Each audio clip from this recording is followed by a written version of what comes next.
ഏറ്റവും കൂടുതൽ കടപ്പാട് ആരോടാണെന്ന് ചോദിച്ചു കഴിഞ്ഞാൽ ഒരു സംശയമില്ലാതെ ഒന്നും ചിന്തിക്കാതെ എനിക്ക് പറയാവുന്നത് ജയറാമേട്ടനോട് തന്നെയാണ്.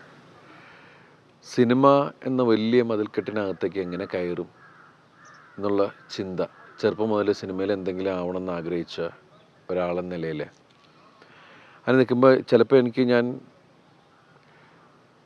വെറുതെ ഇരിക്കുമ്പോൾ ഇങ്ങനെ ചിന്തിക്കാൻ, ചിലപ്പോൾ ജയറാമേട്ടൻ മിമിക്രിയിൽ വന്നില്ലായിരുന്നെങ്കിൽ ചിലപ്പോൾ ഞാൻ സിനിമയിൽ വരില്ലായിരുന്നു എന്നുള്ളത്.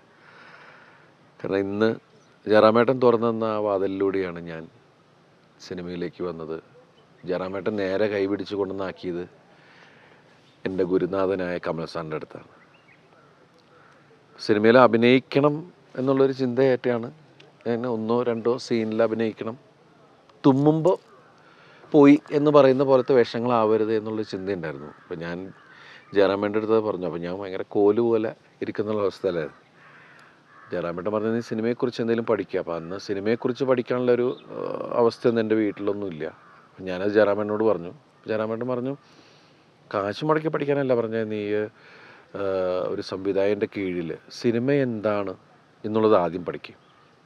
അതല്ല അഭിനയിക്കാനാണെങ്കിൽ ഇപ്പം ഞാൻ അഭിനയിക്കുന്ന സിനിമയിൽ എന്തെങ്കിലും കൊച്ചു കൊച്ചു വേഷങ്ങൾ വേണമെങ്കിൽ, ചേട്ടാ അവർ വന്നിട്ടുണ്ട് സാറേ ചായ എന്ന് പറയുന്ന വേഷങ്ങൾ നിനക്ക് മതിയെങ്കിൽ ഞാൻ അതാക്കി തരാം. ഞാൻ പറഞ്ഞു അങ്ങനെയല്ല, എന്നാലും ഒന്ന് കാണുന്ന പോലെ ഉള്ളൊരു അവസ്ഥയാണ് മനസ്സിൽ.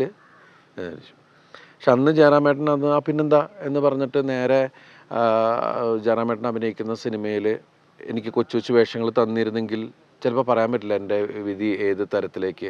അന്ന് ജയറാമേട്ടൻ്റെ അടുത്തൊരു തീരുമാനം, കാരണം അങ്ങനെ വേണ്ട, ഇങ്ങനെ മതി, ഞാനൊരു സംവിധായകൻ്റെ അടുത്ത് ആക്കാം എന്ന് പറഞ്ഞിട്ടാണ് കമൽ സാറിൻ്റെ അടുത്ത് കൊണ്ടുവന്ന് എന്നെ പരിചയപ്പെടുത്തുന്നതും.